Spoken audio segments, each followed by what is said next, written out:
என்னுடைய பாரத்தை யார் எனக்காக சுமப்பார்கள் என்று சொல்லி கண்ணீரோடு காலத்தை கடத்தி கொண்டிருப்பார்கள்.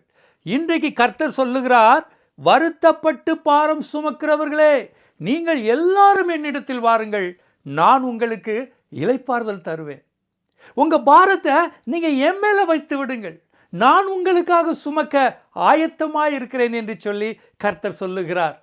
நம்முடைய வாழ்க்கையில சிலர் தங்களுடைய பாரத்தை கர்த்தரிடத்தில் வைக்க மாட்டாங்க. இன்னும் சிலர் இருக்கிறாங்க, பாரத்தை வைத்து விடுவார்கள், வைத்த பிறகும் அவர்கள் சுமந்து கொண்டிருப்பார்கள். ஒரு பேருந்தில் ஒருவன் பயணப்பட்டு கொண்டிருந்தான். அவன் பேருந்தில் இருக்கும் பொழுது தன்னுடைய தலையில ஒரு பாரத்தை சுமந்து கொண்டு வந்தான். பக்கத்தில் இருந்த பயணி அவனிடத்தில் கேட்டாரா, எப்பா பாரத்தை இறக்கி வைப்பா, பஸ்ஸு தானே சுமக்க போகுது அப்படி என்று சொன்னாராம். அவன் சொன்னானா, அந்த பாரத்தையும் பஸ்ஸில் இறக்கி வச்சா இன்னும் அதிகமான பாரம் பஸ்ஸுக்கு வந்துருமே அப்படி என்று சொன்னானாம்.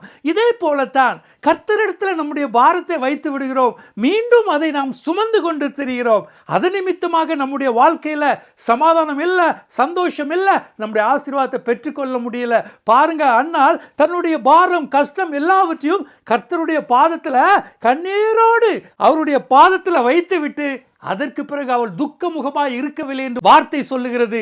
பாருங்க, அவள் அவளுடைய ஆசீர்வாதத்தை பெற்றுக்கொண்டார். இதை கேட்டுக்கொண்டிருக்கிற உங்களுடைய வாழ்க்கையிலும் அநேக பாரங்களை நீங்கள் சுமந்து கொண்டிருக்கலாம். இந்த நேரத்தில் கர்த்தருடைய பாதத்தில் உங்க பாரத்தை இறக்கி வைங்க, அவர் சுமப்பார், அவர் உங்களுடைய கவலைகளை மாற்றுவார், அவர் உங்களுக்கு தேவையான ஆசீர்வாதங்களை தந்து உங்களை ஆசீர்வதிப்பார்.